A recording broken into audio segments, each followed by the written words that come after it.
Mamadi Iboudo de l'équipe du Burkina Faso, maillot jaune de la première étape de la 10e édition du Tour cycliste du Mali. Les 41 coureurs des 7 pays en compétition ont couru 144 km, soit la distance à Bamako-Bougouni. Le récit du Tour, c'est avec nos envoyés spéciaux Mohamed Nama Keïta et Aruna Diara.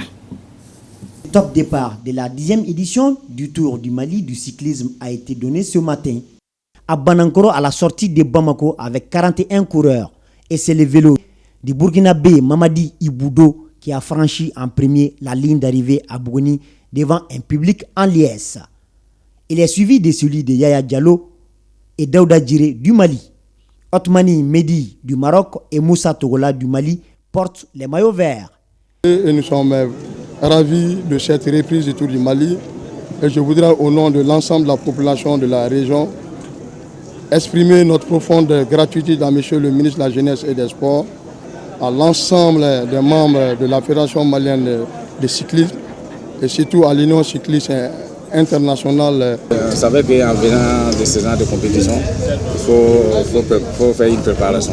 Donc on a préparé comme tout le monde, on a un peu Diallo parce que c'est vraiment un bon coureur. Ça va lui faire plaisir de porter le maillot à la première étape devant un champion comme Diallo. Les coureurs n'ont pas les mêmes fonds, sinon j'ai donné le meilleur de moi-même pour que mon équipe gagne le maillot jaune.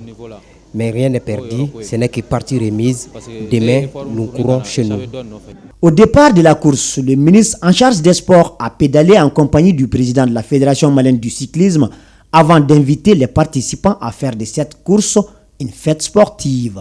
Bon, je tenais d'abord à remercier et féliciter la Fédération malienne de cyclisme pour l'organisation de cette 10e édition du Tour du Mali. C'est un très grand événement ici au Mali. Aujourd'hui, nous recevons également des étrangers, des gens qui sont venus là et nous devons leur montrer encore plus la diaspora malienne, montrer qu'ici, ils ont quitté chez eux, mais ici, ils sont également chez eux et que tout se déroule bien. Cela montre également que notre pays reste toujours un pays qui reçoit les gens, qui est accueillant et qui montre que malgré tout, nous sommes là, nous continuons à tenir et nous faisons bien les choses. Les coureurs reprennent la route demain mercredi pour la 2e étape, Kolondiaba-Niena, soit une distance de 154 km.